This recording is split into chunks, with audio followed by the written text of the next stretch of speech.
All right, good morning, Facebook family and friends. This is your favorite Sunday school teacher, K. Edward Copeland, coming to you through the facilities of New Zion Missionary Baptist Church in Rockford, Illinois. Today is the day the Lord has made, and we're going to rejoice and be glad in it. You might be watching this live, or many of you watch this later on in the day. Whatever you decide to do, however you are engaging with this content, I'm asking you to type into the comment section how you're doing today. What's going on with you? Using a word or phrase, how would you describe your current mental and emotional state? I want you to check in as always. And then secondly, after you do that, we want you to adjust your thermostat by writing down the top 3 things you're most grateful for today.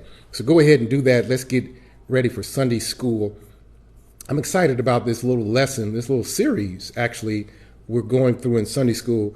Last week, we talked about the stories that we tell, and we dealt with this idea last week of making sure we get clarity. We talked about clarity and compassion, getting the right perspective with patience. And so this week, and the idea behind last week was, it's not what happens to you, it's the story that you tell about what happens. It's how you're narrating your life. It can be raining. And this is very interesting.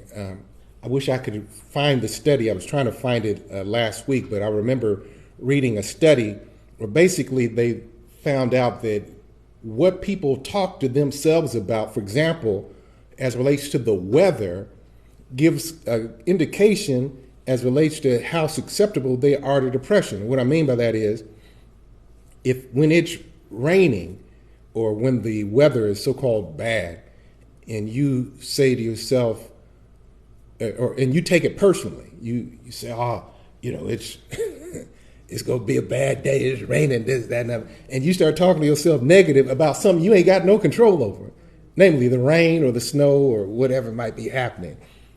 Said that type of self-talk is an indicator that you are setting yourself up for some mental health challenges that you really don't have to, you really don't have to go through, as opposed to if you say it's raining, it's raining, well, let me make sure I got my umbrella, instead of, the crops probably needed it. Now, same rain, but what are you saying about the rain? If you're singing the song that me and Tony like to sing, old hee-haw song, used to be a TV show called Hee-Haw, and they used to sing a song that said, gloom, despair, agony on me, deep, dark depression, excessive misery, if it weren't for bad luck, I have no luck at all. Gloom, despair, and agony on me. That's the song they were saying. And if you sing that song every time it rained, as opposed to what the boy used to dance, Gene Kelly. Gene Kelly was famous for this little song, Singing in the Rain. He just dancing, got his umbrella, he just singing, raining. Why? Because it don't make no difference what happened to you. What are you saying about what's happening to you? And have you come to the place where in your relationships that you're not just assuming the worst, but you're seeking clarity? You're not just coming up with a story. He must have said that because of that. No, don't do that. Get clarity. Say, now, so-and-so, I seen you came in and looked like something was going on with you, everything. Oh, well, yeah, I had a flat tire and blah, blah, blah. Oh, okay. Well, she ain't got an attitude. She just had a flat tire. Well, this brother, so-and-so, you always late. And, man, what's going on with you? Oh, well, man, I'm having to take care of my sick mother. Okay, now you got clarity. And instead of telling a story in your mind about what somebody else is doing, now you can work that thing out with compassion. And you got a different perspective on it. Because really what we're talking about, and I'm already getting into the lesson. I'm waiting for you to check in. Check in if you haven't already checked in. Tell me how you're doing today in a word or phrase. And then secondly, go ahead and type in the top 3 things you're most grateful for today. Let's start out the day with gratitude. so that we can make sure we got the right temperature. I'm just reviewing what we talked about last week. Last week we talked about the stories we tell ourselves. Now, I need to remind you that the little season, the little series that we're in right now, we're teaching, is on conflict resolution, how we can have better relationships. My daddy used to say, son, you got to learn how to live with people because you're going to be living with people the rest of your life. Christianity would be easy if you didn't have to live with people, but you got to live with people. And guess what? Even when you die, there's going to be people in heaven. So you might as well learn how to get along with people down here. And one way we do that is we learn how, with clarity and compassion, to gain the right perspective. We don't tell ourselves stories about what's happening with you and your spouse, you and your sibling, you and your coworker. You don't fill in the blanks with stories that you create in your mind, but you actually get clarity so you can move in compassion. You get God's perspective on that thing, and then you're able to have sweeter relationships, even if it's been going bad. Didn't I end last week talking about spades? Me and I'll never forget that. Me and Reverend Parks, we turned that thing all the way around. Why? Because it's not the hand that has been dealt you, it's who you partnering with. And if you got the right partner, man, you can turn anything around. Today, let's get into it. I'm glad to see those of you who have checked in, continue to check in. If you're joining us right now, I need you to type in to the comment section, or if you're watching this later on in the day or watching it on some other platform, I need you to get into the comment section, type in where you are right now emotionally, mentally, and then after that, type in the top 3 things you're most grateful for. As you do that, we're going to go ahead and move into our lesson. Now, today, I'm going to be talking about, last week was the story we tell. Today, we're talking about the baggage we carry. Child, I got all kind of, I don't know if you can see it, I got all kind of baggage here. It's dusty too. And we're going, man, I got a big one, I got a carry-on, and I got a can't even pick it up, backpack. Now, you say, well, wait a minute, I thought we were talking about conflict resolution. Yeah, we are. I want to hit this at a certain angle because I've learned something, and that is that very often we are not able to resolve conflict because we're bringing too much baggage to the table.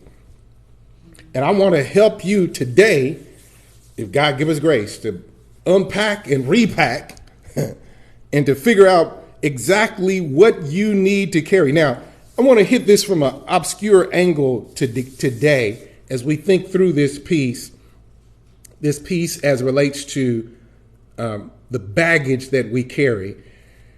I'm going to hit it from 2 different angles, 2 or 3 different angles. And I want you to pay close attention to this because sometimes we don't think of it this way. Did you know that it is possible, because of what has happened in your life, that you can carry baggage in your body? I'm not talking about fat. My doctor told me, he said, man, you getting old now, Red, you got to get rid of some of this, we call it visceral fat. That is the fat that's around your organs. I said, say less, Doc. You ain't told me nothing. That's why you see me drinking water and drinking this and that and exercise and all that kind of stuff. I ain't talking about that. I'm talking about the fact that your body I'm reading a book called The Body Keeps the Score. And basically what I'm saying is that sometimes we are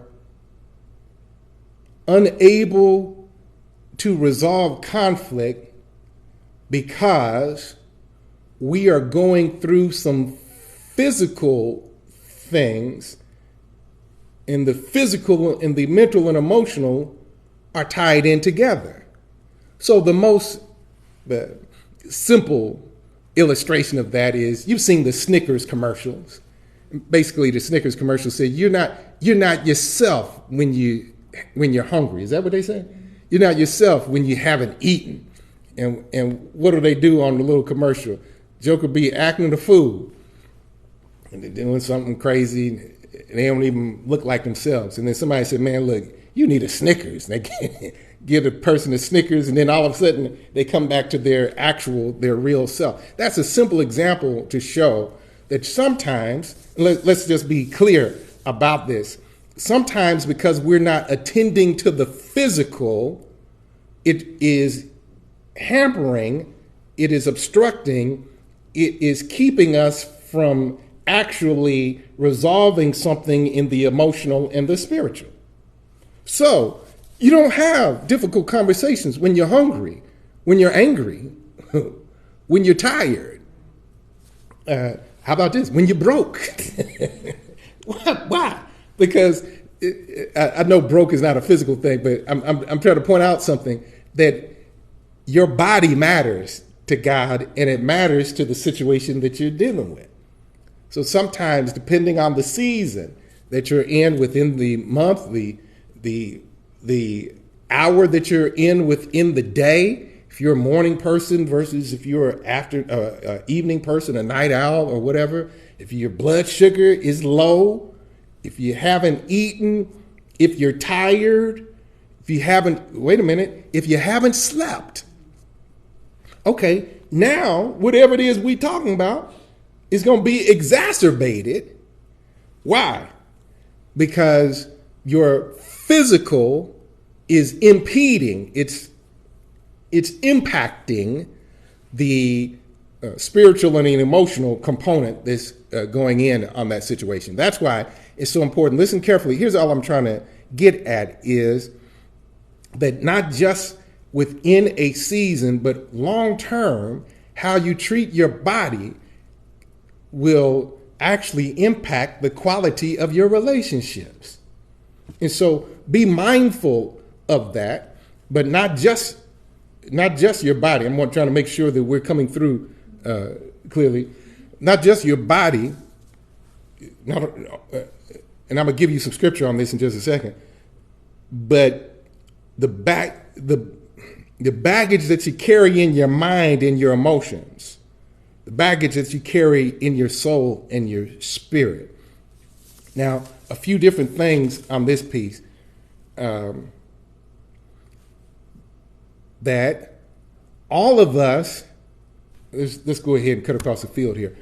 All of us have had some bags packed for us. This big old dusty, I ain't even going to pull it too far into the screen because it's dusty and I don't want to get all this dust on me. But you see this great big old bag on rollers. I ain't even going to open it up. Ain't no telling what might fall out. All of us have some family bags that were packed for us by Big Mama, Big Daddy, Uncle, Cousin, Mama, this, that, and other. And you carrying around some stuff, yes, on wheels, but it's dusty and it's packed with stuff that you didn't pack. It was packed for you. This is just how we do stuff. This is how we do. You know, we don't talk about that stuff in the fact. Just pack it just pack it. Just put it in here. I wish y'all could see this. Just zip it up in here. Look at that. See? Look. I didn't even know it was in here. Stuff just packed. Just packed in there. They packed it in there for you because this is how we do in our family. We don't talk about that. Or, you know, this is how we do in our family, that when we have conflict, instead of addressing it, we just laugh it off. We just crack jokes on each other. And depending on your family, we don't talk about it. We just give each other the silent treatment. Or, hey, I don't know what's in your bag. It's too much. I'm afraid to look in anymore in here. All I'm trying to say is all of us got great big old bags that were packed for us.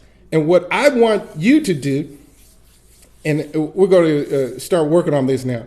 What I want you to do is I need you to unpack and repack Don't just keep on packing more stuff in it. Because here's the problem. Every generation adds something to the pack.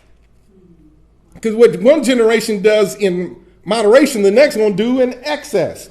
So Big Mama and them say, well, you better keep you something on the side because you don't know when that man or when that woman gonna act a fool.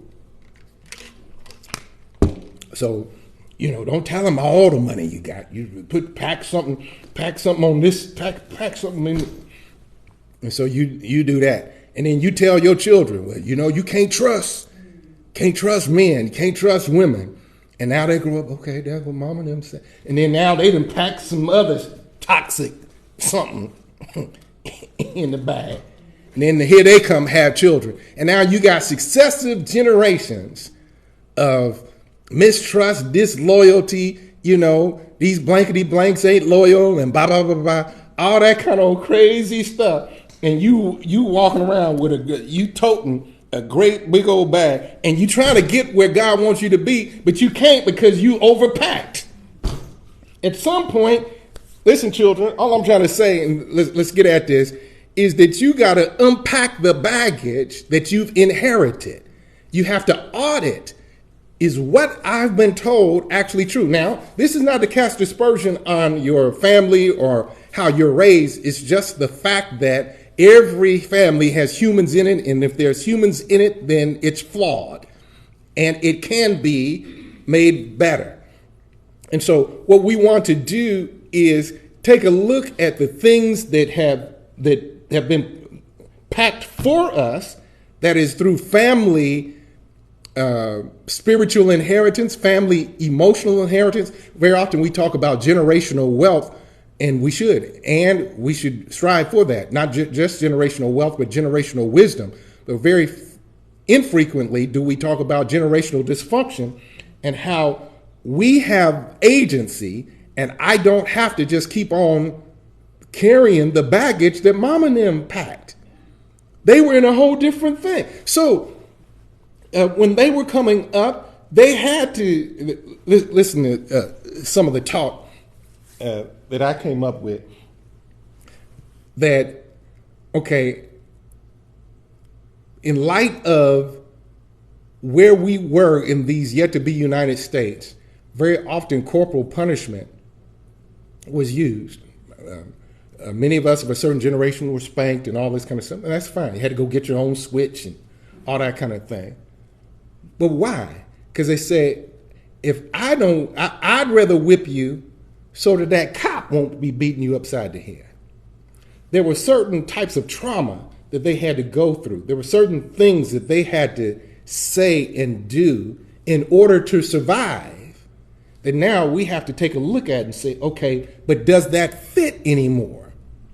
Does that work anymore? Do I really need to do this? Now, there are some things that have been packed for us, but then there's some things that we've packed for ourselves because of the stories we've told as it relates to the trauma that we've experienced. They tried to keep us alive. I'm talking about a certain generation. Tried to keep us alive by telling us to do certain things and putting certain things in our bags that we have been carrying, unfortunately, now for generations. But then there's some things that have happened to you. This is my backpack. Oh, Jesus, I can't even pick it up. This is my old back. I'm embarrassed. I'm not even going, ain't no telling what's in here. I've just had this back over here. I do know there's a computer in here that don't work. And there's a mirror. I must have used this from some other lesson a long time ago. Anyway, this was packed. This was packed with. Was inherited. This is all the baggage I've inherited. But there's some stuff that I've packed, that I've put in my own backpack. Now watch this. Say, well, Pastor, I thought we was talking about conflict resolution. Listen, here's why this is important. If every time I come to a meeting, I'm coming with this, with mama and them's there, with daddy, with big mama, with my family, in my family, we cuss each other out. So I'm coming to the board meeting. with cussing on my mind. Or I'm coming to the board meeting with, well, you can't trust, these type of people. You can't trust that type of, I got all this baggage. Ain't no reason, no wonder we can't get together. I'm bringing too much baggage to the table. Wait a minute. Sometimes it's not just the baggage that mama and them and daddy and them and my family get. It's the baggage that I have packed. Because, the last time, or, my last job, or, my last relationship, I remember such and such. And now I'm dealing with this relationship based on the baggage that I packed from last relationship. So there was a tape that I inherit. There's a tape that I made in my mind about this last relationship. Now I got a new relationship. I done prayed the Lord, give me some new friends, or give me a new boo, a new bae, all this kind of old stuff. And you got one. But you playing the tape from the last one with this one because you haven't taken the time to unpack the bags you packed from this last relationship. So here's what we're going to try to get at. Let's start getting into some of the scriptures, and that is this. What am I going to do with the bags that were packed for me? What am I going to do with the bags that I packed? And what do I actually need? This is a little carry-on I got. I keep it in my car because when my father was sick and now my mother is of a certain age, I keep just enough in here that if I got to get down to Kankakee, I can just get in the car and roll. I don't have no extra stuff in here. All I have is the essentials that will be necessary for me to accomplish the task that I'm going to perform. I ain't taking all of this. This ain't gonna fit. If you're trying to travel, they only give you a 50-pound limit. You can't be wheeling around, hot combs and 8-track players and all that kind of stuff, because that's what mama and them packed in here. You can't be doing that, and you can't, watch this, even in your little backpack. You got to unpack the stuff from the previous relationships, and you got to trap the children. Here, type this in. Here's all I'm trying to say. If I'm going to have productive relationships, I got to travel light. If I'm going to have productive relationships, y'all ain't typing. If I'm going to have productive relationships, I have to travel light, because the baggage that I'm carrying is impacting my relationships.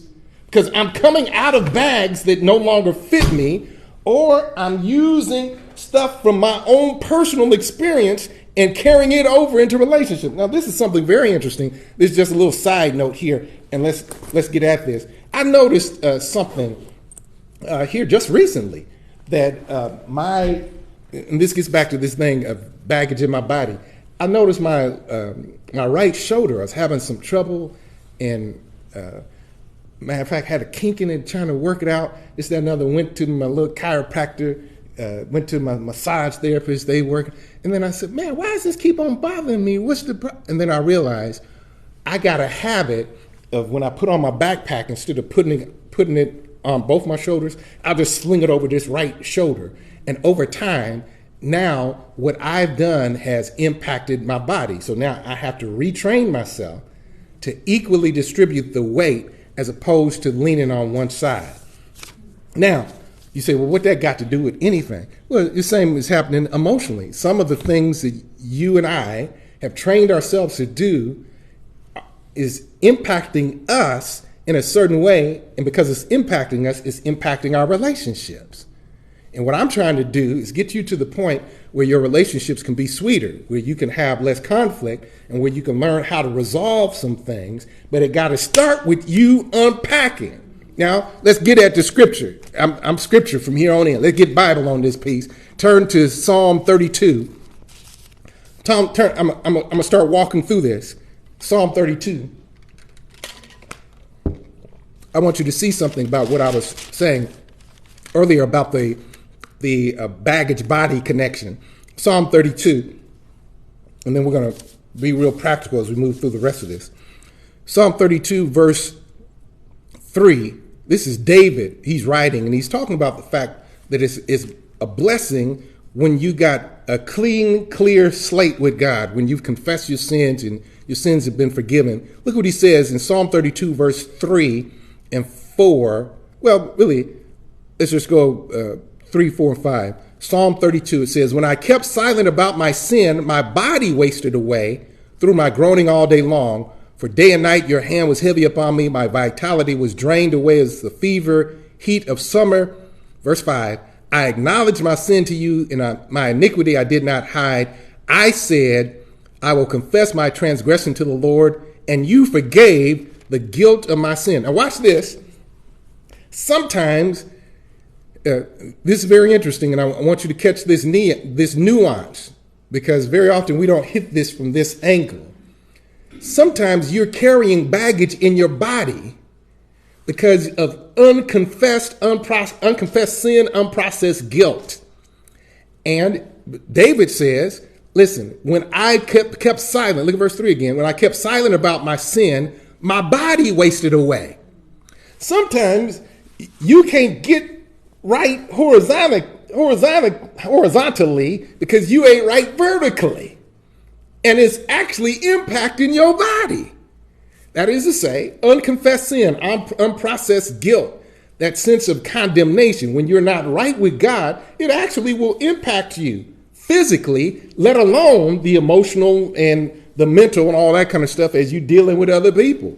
So get right with God first. He said, look, when I hadn't confessed my sin, when I wasn't right with God, what happened? Man, I was wasting away. My body was actually being impacted. And my vitality, look at verse 4, your hand was heavy upon me. In other words, if you're part of God's people, he ain't just going to let you sin and you feel good about it. You'll feel a certain kind of way. And he said, my vitality was drained away. But what happened, David? Well, I came clean with God. Verse 5, I acknowledged my sin. I didn't hide my iniquity. And guess what? You forgave me. And then he goes on with the rest of it in terms of how God blessed him. Now, you say, well, man, I thought we were talking about conflict resolution. We are. Part of the reason, listen carefully, part of the reason that our relationships get off track is somebody is not on track with God. Make sure that you're not the one that's off track. Make sure that things are clean and clear with you and God, because sometimes, listen carefully, sometimes you don't feel like dealing with somebody else because you got something going on with you, but you're misdiagnosing what's going on with you because you think it's something just purely physical when actually it's spiritual. Unconfessed sin, unprocessed guilt, that sense of condemnation when you're not right with God will impact how you're dealing with other people. So get clean and clear with God, and then now you can deal, well, turn a few pages over to Psalm 38. Psalm 38. I'm just using David as an example here. Psalm 38, he says, starting with verse 1, he says, O Lord, rebuke me not in your wrath, chasten me not in your burning anger. Your arrows have sunk deep into me. Your hand was pressed down on me. There's no soundness in my flesh because of your indignation. There is no health in my bones because of my sin. Now, I'm not suggesting, neither is David, that every time you get sick is because you sin. There's viruses out here, all kind of stuff. But I am saying that when you sin, it does impact your body, and that baggage that you're bearing actually impacts your relationships, not only with God, but with other people. Let me keep on reading. He says, verse 4, for my iniquities have gone over my head as a heavy burden. They weigh too much for me. My wounds grow foul and fester because of my folly. I'm bent over and greatly bowed down. I go mourning all day long, for my loins are filled with burning. There's no soundness in my flesh. I'm benumbed and badly crushed. I groan because of the agitation of my heart. And keep on reading, verse 9. Lord, all my desires all my desires before you, all my sighing is not hidden from you. My heart throbs, my strength fails me, and the light of my eyes, even that is gone from me. Verse 11, my loved ones and my friends stand aloof from my plague, and my kinsmen stand far off. What is happening here? Well, we ain't got time to delve into it, but it's likely that this is David writing. It sounds like David is suffering from some kind of sexually transmitted disease that's impacted his body. And now the guilt he's feeling from all of that. And now it's impacting even how people deal with him. Now, that's a stark example, but all I'm trying to say is sometimes baggage shows up in your body. So check yourself. Check yourself if you're, I was just sharing that this past week, I was feeling some kind of way, not getting enough sleep because of something that was going on in my mind. And I noticed, okay, when I don't get enough sleep, this is impacting how I'm addressing people or how I feel when people address me. So I had to go back and say, no, okay, what's the root of this thing? What's up under it? Let me unpack this. What's going on? Oh, okay. I'm still grieving, over my father. And April the 7th was the birthday of one of my mentors who passed away. I'm grieving him too. And then we had like 2 or 3 deaths this week, surprising situations where a young man just up and died type of thing. I'm like, okay, now I'm getting the connection and how that's impacting my body and how that's impacting what's going on in this meeting and how I'm feeling about this situation here. Take care of your body, children, but pay attention to what's happening in your body, because sometimes your body is trying to tell you you got some baggage that you're carrying that you don't need to carry. That's all I'm trying to say. Let's get another one in here. How do we unpack some of the stuff that has been packed for us? Turn to Genesis chapter 32. I'm going to end on time. If y'all stick with me, this will help you in your relationships. I'm talking about unpacking some stuff. Turn to Genesis chapter 32. This is the story of Jacob. I'm not going to go through the whole thing, but I just want to point out a couple of things here. Genesis chapter 32. You remember the story of Jacob and Esau. Jacob tricked his brother out of the birthright and the family blessing, and then he went and spent time with his uncle Laban, who was a trickster just like him, and he got married, started having children, and then decided to go on back home. But turn to Genesis chapter 32, around verse, starting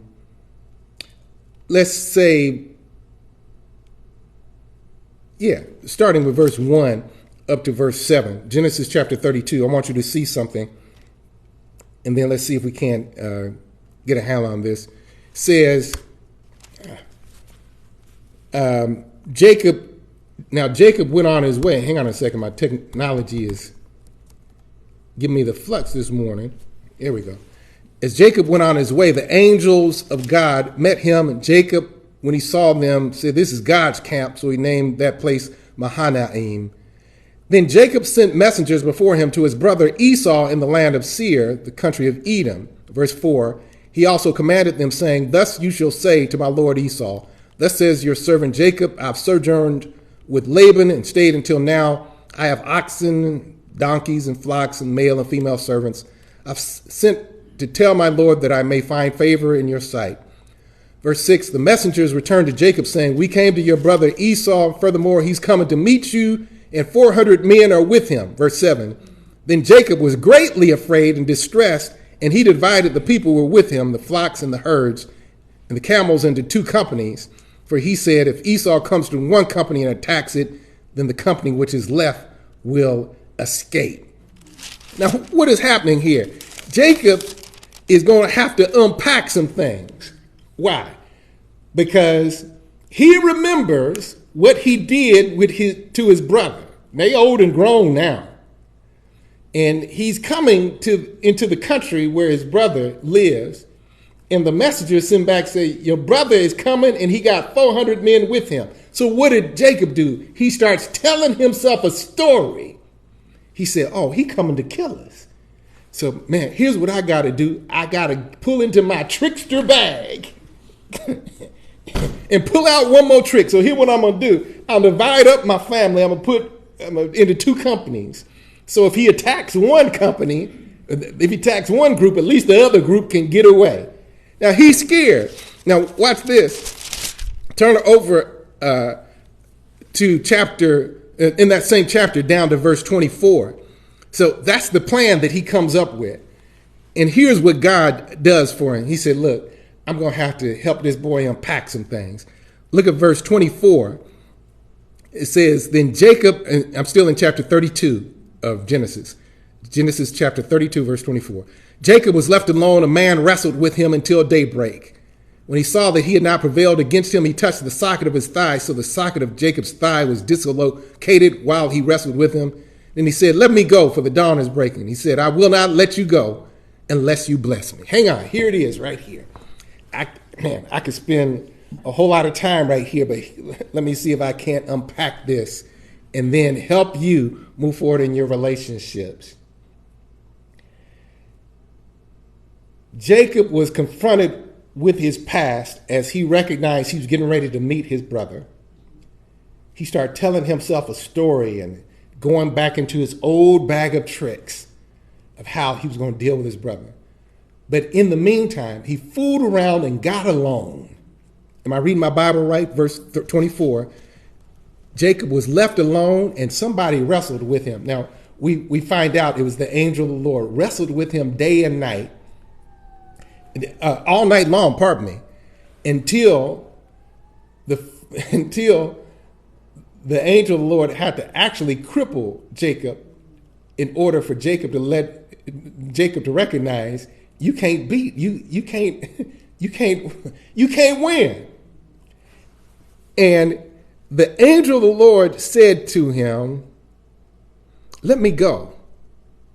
You're you're trying to get something. Let me go. And Jacob said, I'm not going to let you go unless you bless me.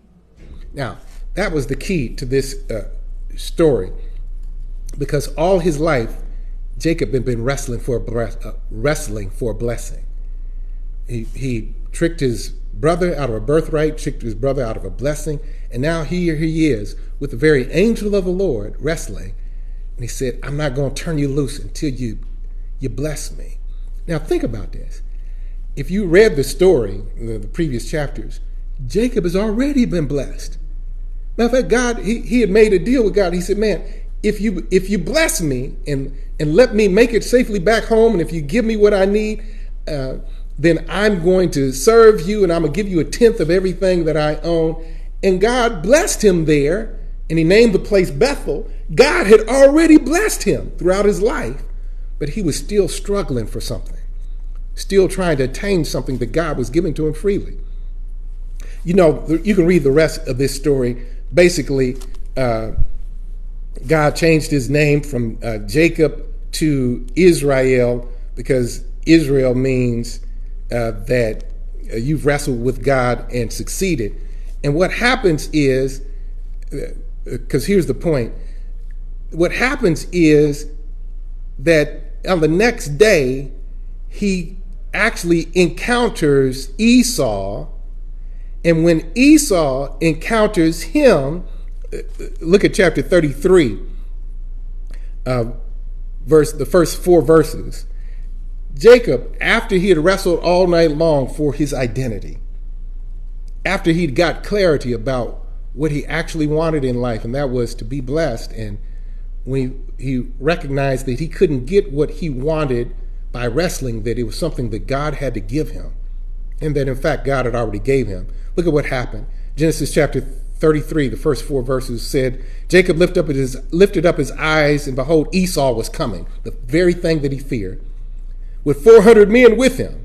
So he divided the children among Leah and Rachel and his 2 maids. He said, he gonna kill us, but at least if he starts with that group, this other group can get away.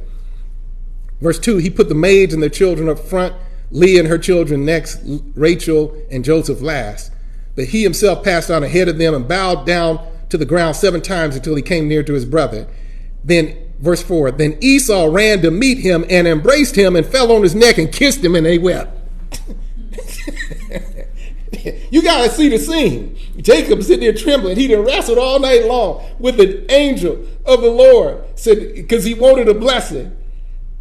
And here Esau finally comes with 400 men, and they ride. Esau jumps down off of his animal, runs toward Jacob. Jacob thinks he's going to get killed. And Esau said, my brother. He hugs and kisses him. Oh, man, I'm so glad to see you.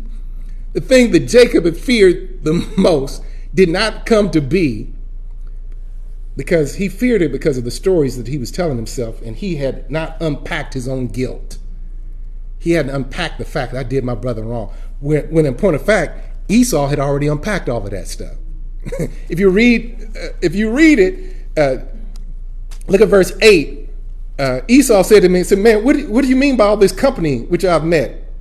And he said, well, I wanted you to accept me. Esau said, bruh, it's good. I got plenty. I don't need nothing. Keep your stuff. And Jacob said in verse 10, no, please, if I found favor in your sight, take my present for the Lord from my hand, for I see your face as one who sees the face of God, and you have received me favorably. Please take this gift that I brought to you, and so on and so forth. In other words, Jacob is still thinking that he has to manipulate and maneuver his way when Esau is like, bruh, it's all good. I've processed all of that. Now, here's my point, and this is a perfect example in the scripture. Because of the story that Jacob had told himself, and because he had not processed his stuff, he's bringing all this baggage to the table where Esau ain't even tripping. Esau said, man, I'm just glad to see you. I brought all the fellas because you out here in the desert by yourself. I wanted to give you some protection. It's all good, man. I don't need nothing from you. And Jacob's still trying to manipulate his way. My brothers and sisters, here all I'm trying to say as it relates to your relationships, you got to unpack the guilt. You got to unpack the shame. You got to process the things that have happened in your life, because very often the people that you're telling yourself stories about ain't even studying you. They ain't even thinking about what you're saying, well, he probably feels this way, or she probably think that. They ain't even thinking nothing about it. They going on with their little life. Esau told Jacob, said, man, I got plenty. I got my own stuff. I got my own family. These are my fellas. They just come here to make sure that you're straight. He said, I don't need none of your stuff. He said, no, take some of He's thinking that he can buy a blessing. Esau said, it's all good. And you see how the rest of this sort of plays out. I'm trying to tell you, let me give you some biblical pieces on this from the New Testament. Turn to Philippians chapter 3. Let me see if I can get this last lick in. Philippians chapter 3. Here's what I'm trying to get at. Paul, I need you to help me. Philippians chapter 3. He says, starting at verse 13.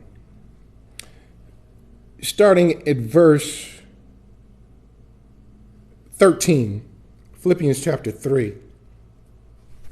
Philippians chapter 3. You can read the whole chapter because the whole chapter makes my point. I'm just picking up on the familiar part of it. And then we're going to close this thing out for today. Philippians chapter 3, starting with verse 13. Paul has been making the argument that everything previously in my life that I thought I needed in my bag, I unpacked it, and now I count it as loss. Why? Because I found out what I really needed. I'm traveling light, children. This is what Paul is saying. He says, I count all this stuff that I used to hang on to in my bag, like religion and how I thought I was better than other people, and my background and my sincerity, all that kind of stuff. All this stuff that I had packed in my bag, I counted as trash. I unpacked it because I found out that the thing that I really needed is a personal relationship with Christ. And that's all I need, that I may know him, the power of his resurrection, have an intimate relationship with him. But look what he says in verse 13. Brethren, I don't regard myself as having laid hold of it yet, but one thing I do, Forgetting what lies behind and reaching forward to what lies ahead, I press on toward the goal for the prize of the upward call of God in Christ Jesus. Let us therefore, as many as are perfect, have this attitude. And if in anything you have a different attitude, God will reveal that also to you. However, let us keep living by the same standard to which we have obtained. What is he talking about there? He says, listen, I've dealt with my baggage, and here's what I'm doing. Forgetting what lies behind. And when he says forgetting what lies behind, he's not saying that he has completely erased it from his memory, because he just literally in the few verses before that told you some of his past background. What he's saying is that I've processed how I feel about my successes as well as my losses. I've thought through the baggage that I've been carrying. I've unpacked the things like, for example, Acts chapter 7, how I was there at the stoning of Stephen, and I actually held their coats while they were stoning him. I participated. I was an accomplice to murder. But I've let go of that. I've let go of the guilt and shame of that. Not just my failures, but even my successes. I was a Hebrew among Hebrews. I was a big shot, but none of that really matters compared to what I've learned how to travel with, and that is that I may know him. I'm traveling light, that I may know him and the power of his resurrection, the fellowship of his sufferings. Now, what does that mean for you and I? It means that I got to let go of the emotional baggage that has kept me bound. And the emotional baggage, whether it be the guilt of the worst thing I've ever done, the shame of what happened to me, the condemnation that I feel because I've not lived up to my own standards, I've processed that at the cross. Because if any man be in Christ, it's a brand new creature. Old things are passed away, behold, all things are become new. If we confess our sins, he's faithful and just to forgive us of our sins and cleanse us from all unrighteousness. There is therefore now no condemnation to those who are in Christ, those who walk according to the Spirit and not according to the flesh. One thing I do, forgetting what's behind me, I press forward toward the mark. Now, if I can process all of that, my relationships can be better because I'm not bringing all this baggage to the table every time I sit down with somebody. I've learned how to unpack and repack. I've learned how to check my baggage at the gate. The stuff that was packed for me and my family, I've learned how to audit. I've learned how to curate. I've learned how to hang on to what's good and let go of what's bad. The things I packed myself, thinking that I could wrestle an angel for my blessing, thinking that I could manipulate people into liking me, as opposed to just processing the fact that, hey, I've made some mistakes in my life. I've done some things that I'm not proud of, but I've been given another chance. And because of that, I'm not going to let that impede my relationships now, because what I'm afraid of probably won't even happen. God can give me if I let him help me identify exactly what it is that I'm after. Let me say something, and then I'm coming to my close. The thing that the angel of the Lord asked Jacob is still the exact question that you and I need to ask and answer, and that is, what do I really want? What do I really want out of this relationship? What am I longing for, and why do I want it? I'm going to talk about that in these next few lessons, but I wanted to plant that seed in your heart and mind right now, because sometimes we get disappointed in relationships because we're not clear on what we want. And we're trying to get something from somebody that God has freely given us. Jacob was trying to get a blessing from his daddy, trying to get approval from his brother, and it was already given. Esau said, "Man, you're tripping. I ain't even thinking about the past." And here you are trying to overcompensate in that situation. I want you to look at one last thing here. Matthew chapter 5. Matthew chapter 5. We're coming toward an end. Matthew chapter 5. Thank you for hanging with me today. I hope this is making sense. I know it seems a little bit nuanced, but if you can process this stuff, I promise you it's going to help you in your relationships. Matthew chapter 5, verse 21. This is what I mean by dealing with your baggage. That is to say, I'm paying attention to the baggage that I've inherited because I can't keep carrying around this big old suitcase full of stuff. I need to unpack it or repack it. I need to be mindful of the stuff that I've packed in my own backpack. But I need God's help. I need God's help by the power of the Holy Spirit to help me in my relationships, make sure I'm not bringing this baggage to bear. Look at chapter 5, verse 21 through 26 of Matthew. We're almost done. You've heard the ancients were told, you should not commit murder. Whoever commits murder shall be liable to the court.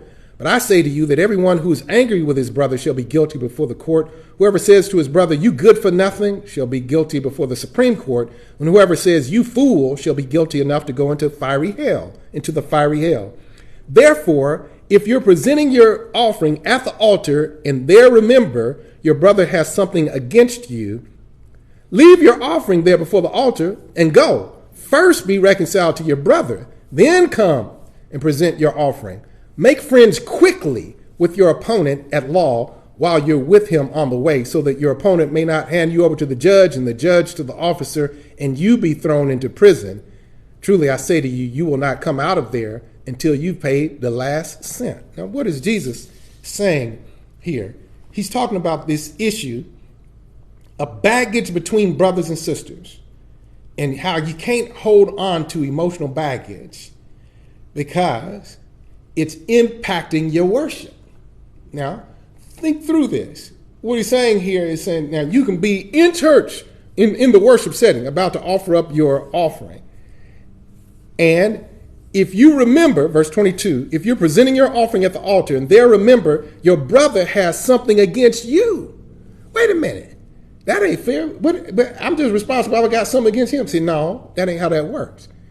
Say, if there's baggage between you all, something ain't right. He says, stop offering up the offering that you're trying to give to God. Why? Because in your offering, you're saying that you love God. How can you say you're loving God and you know things ain't right with your brother? Go get that straight first and then come and offer up your offering. Why? Verse 25 through 26 is the part that we usually leave off of this, but I want to express it to you, and then let's see if we can't come to our final piece here, and that is this. He says, make friends quickly before you get to court, because you might get to court and you lose your case. Listen to what he's saying here. Verse 25 and 26 is really making the point. You think that you might in your mind be thinking that it's your brother's problem, when in point of fact, it's your baggage that's causing the issue. That's why you need to get it straight. Otherwise, you might come before the judge, he's talking about God, and come to find out you're the one in the wrong. And you're the one to wind up in jail. That's why you can't let baggage just keep floating around here. Let's see if what I'm saying holds water. Turn over a page to Matthew chapter 7. This is where we'll end. Matthew chapter 7. Matthew chapter 7 says, do not judge so you won't be judged. See, you might be thinking, oh, my brother's the one that had the problem. He said, no, wait a minute. You don't know all the facts. You don't judge so you don't be judged. For in the same way you judge, you will be judged, and by your standard of measure will be measured unto you. Watch this. Why do you look at the speck in your brother's eye and do not notice the log in your own eye? Or how can you say to your brother, let me take the speck out of your eye, and behold, you got a log in your own eye? You hypocrite, first take the log out your own. Deal with your baggage. First unpack your baggage. Listen, the reason he got sawdust in his eyes because this big old log you got in your eye that's slinging all the sawdust around. Am I reading my Bible right? Look, verse 4 and 5. How can you say to your brother, let me take the speck out of your eye, and behold, there's a log in your own eye? You hypocrite, first take the log out your own eye, then you'll see clearly to take the speck out of your brother's eye. Do not give what is holy to dogs. Do not throw your pearls before swine, or they will trample them under their feet and turn and tear you to pieces. Let's deal with that. I'm done. Literally, what he's saying, all I've been talking about today is baggage. There's some baggage that you might be bearing in your body because of unprocessed guilt or shame or unconfessed sin, and it's impacting your body, and that's impacting your relationship. There's baggage in our minds and our emotions and even in our souls and spirits that we need to unpack. Some of it we've inherited because of our family suitcases. Some of it we packed ourselves, but we need to learn how to travel light. And as it relates specifically to relationships, the Bible is very clear here with the Lord Jesus speaking to us that we need to make sure that we're moving with a sense of urgency when there is baggage between us, when there's something between us, because sometimes I'm thinking it's your baggage when in point of fact, it might be mine. And I need to get urgent about this thing because I might be trying to bring a case against you and then I wind up in jail. That's what chapter 5 says. And then in case you missed it, chapter 7, Matthew says, judge not that you be not judged, because the way you judge other people, that's how you're going to be judged. And how can you be sitting up saying, well, brother, let me get that speck out your eye, and you got a log in yours? Or brother, brother, you need to unpack some of your baggage, and you got a big old thing with wheels, and you slinging it all around. And that's what's causing the thing. Jesus said, no. First thing, deal with your baggage first. Then you can help me unpack my bags. And watch this. There's a boundary issue with baggage too. I'm done. Verse 6 says, don't give what's holy to dogs. Don't throw your pearls before swine, or they'll trample them under their feet and turn and tear you to pieces. That's a strange verse. We're going to pick up on this, and we're going to pick up on this next week as I lead into this. But literally what he's saying is that you have to, as you're dealing with other people, there's a balance that only boundaries can help us to achieve, and that is this, that sometimes people can't appreciate what you're trying to bring to the relationship, and you're taking it personally because of your own baggage. You're trying to make people like you who don't even have the capacity to like you. And so you're giving what's holy to dogs. You're giving pearls to swine. You're giving what's precious to those people who cannot appreciate it because your baggage says that I need everybody to like me. When in point of fact, everybody ain't going to like you.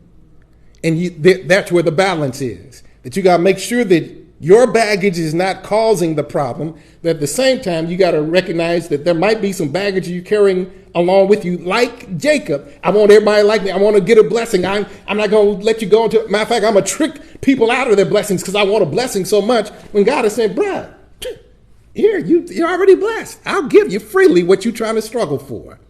Now, we're going to pick up on this next week. I hope that you've gotten some benefit out of our lesson today. Let me give you an assignment, and that assignment is to read Philippians chapter 3, verses 1 through 15 again, with a view toward what is it that I'm holding on to? What is it that I'm carrying?